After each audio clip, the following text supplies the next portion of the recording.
Ok. T'aurais pu ancrer ou pas? Ancrer Alors, quoi? beaucoup, quand on a fait la session hier avec moi, on pas qu'on soit abordé du tout sur ce terrain-là, sur qu'est-ce que je vais en faire. Si. Non. Est-ce que beaucoup, si on l'avait ancré en disant, ok, maintenant que t'as ce truc-là, Ça servait à rien. ça aurait pas changé T'as plus? eu deux éléments qui, à chaque fois, tu dis un truc qui est en train de se passer, mais j'y arrive pas. Je te dis, c'est pas grave. Ok. Mais ça vaut pas le coup d'insister dans ces cas-là? Pour justement essayer de maintenir un peu dans la mémoire Bah ce non, que parce que regarde, en fin de journée, on t'en reparle, ça t'a reparlé. Sauf que t'étais dissocié, donc tu revivais pas la même chose. En fait, et je reviens vraiment sur ce point-là dont je vous ai parlé tous les jours, on ne fait que dans l'ici maintenant. Ça n'a aucun sens. On ne refait jamais le même état d'une personne que ce qui s'est vécu au moment de la session ou de la question. Tu sais, quand il y a la claque de quelqu'un qui dit « Oh putain, il est en train de se passer un truc », c'est maintenant qu'on fait un truc. C'est pas dans 10 minutes, c'est encore moins la prochaine session. Le fameux en hypnose, reviens dans l'état dans lequel tu étais la dernière fois, c'est faux. C'est faux. Ça n'existe pas. Tu imagines l'état dans lequel tu étais la dernière fois, peut-être que tu as des réminiscences physiques, ok? Ça sera pas du tout le même modèle. Pourquoi? Parce qu'on n'a pas posé les mêmes questions, parce qu'on n'a pas amené dans le même état, parce qu'on n'est pas dans la même stabilité, on n'a pas abordé les mêmes choses, il n'y a pas les mêmes choses intérieurement qui ont été déclenchées au niveau émotionnel, intellectuel et tout. Et puis il y a une maturation inconsciente de ce qui s'est passé. Donc du coup, c'est mort. Le fait de l'ancrer sert à rien, c'est vraiment un truc d'ici et maintenant. Se dire, ici et maintenant, je fais quoi? Et ce truc où certaines personnes disent putain mais j'aimerais bien trop le revivre, ça se revivra pas dans ces conditions-là en fait. Ça se revivra différemment, sur d'autres questions, à un autre moment, peut-être sur le même sujet, mais ça va pas être emmené de la même façon.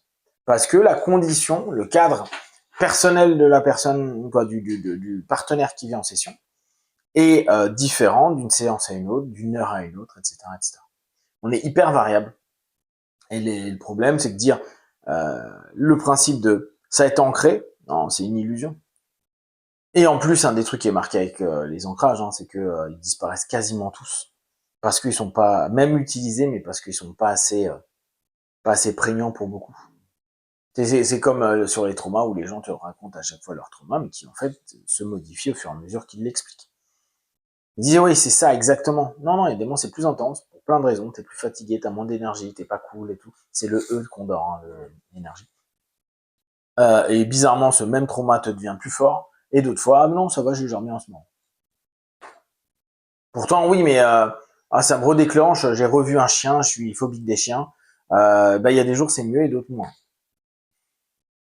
Pourtant, officiellement, c'est un ancrage. Voilà, nous, en hypnose, on l'aura traduit comme réponse à à un stimulus, donc c'est un ancrage. Bah non. En fait, l'ancrage, il est ultra variable. Tu sais, on devrait dire qu'il y a un delta d'ancrage. Ça peut aller de 1 à 10. Pas de bol. Du coup, l'hypnose qui aime bien dire on va te ramener exactement dans le même état, non, c'est pas vrai. La transe ne rentre pas dans le même état. Et dans ton cas, ancrer l'état, ça n'avait pas de sens. C'était bien dans l'instant présent que tu le vives comme ça. A posteriori, quand je t'en reparle, t'es dissocié. Parce que t'es plus connecté à ça. Et c'est pas grave. Parce que ça veut pas dire... Et quoi? Si on a réussi à amener quelque chose là, c'est que on va pouvoir maintenant le réexploiter d'autre façon. Et ça, c'est cool.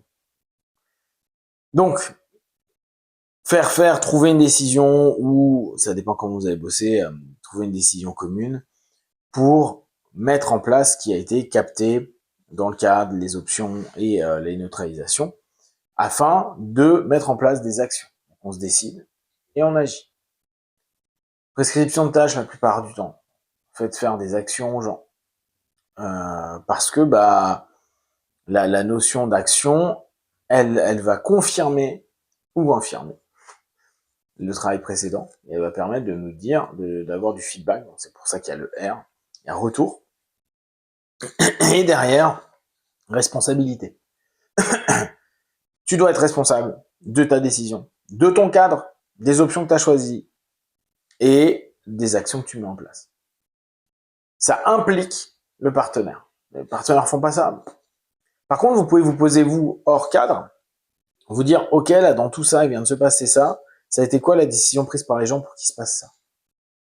Et les actions qui sont mises en place. Est-ce qu'ils sont responsables? Beaucoup de personnes mettent en place, toi, je vais commencer à t'agacer, tu vas me recaler, je lui dirai, mais c'est pas de ma faute, c'est de la faute de X.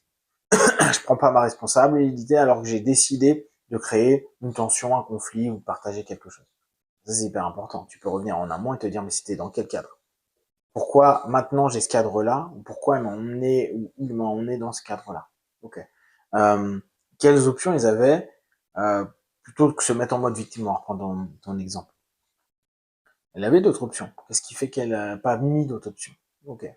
Pourquoi ce cadre entraîne telle option automatisée? Pourquoi elle neutralise du coup toutes ces autres options?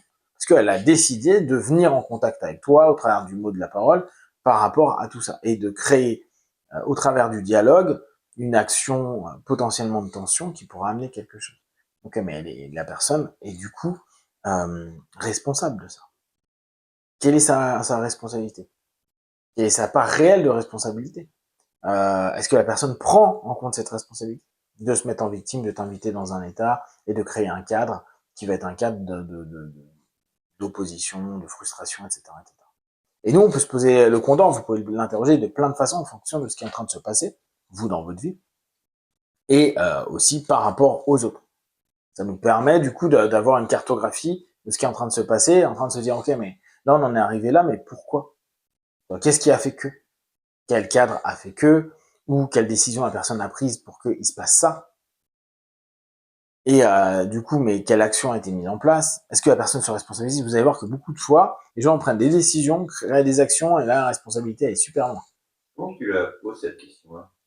La question de la responsabilité. T'assumes? Qu'est-ce que t'assumes par rapport à ça? Okay. Qu'est-ce que t'es en train d'assumer là? Voilà. Là, t'as fait ça, mais t'assumes les conséquences. Est-ce que tu prends ta responsabilité? Ça, c'est plus facile que de dire, est-ce que prends-tu la responsabilité de tout ce qui vient d'être dit? C'est ce qu'on appelle l'écologie aussi. C'est le même truc en gros.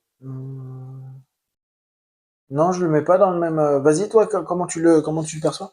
Moi, je le perçois en voilà, si tu changes comme tu le veux, qu'est-ce que ça va changer pour les autres?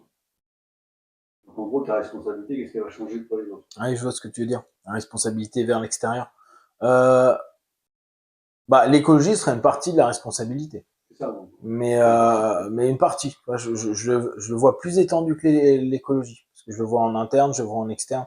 En fait, la responsabilité, ça revient à un cadre, en fait. Donc, oui. C'est parce que beaucoup, imaginons pour le coup en consultation, tu fais prescription de tâches, t'as tout le début. Ouais. D'accord? Personne ne fait pas le truc. Tu vas justement questionner la responsabilité. Pourquoi vous l'avez pas fait? Complètement. Quelle est votre responsabilité? Complètement. C'est ouais, mais c'est pas de ma faute, c'est la faute de mon mari, il est pas rentré à l'heure, c'est la faute de.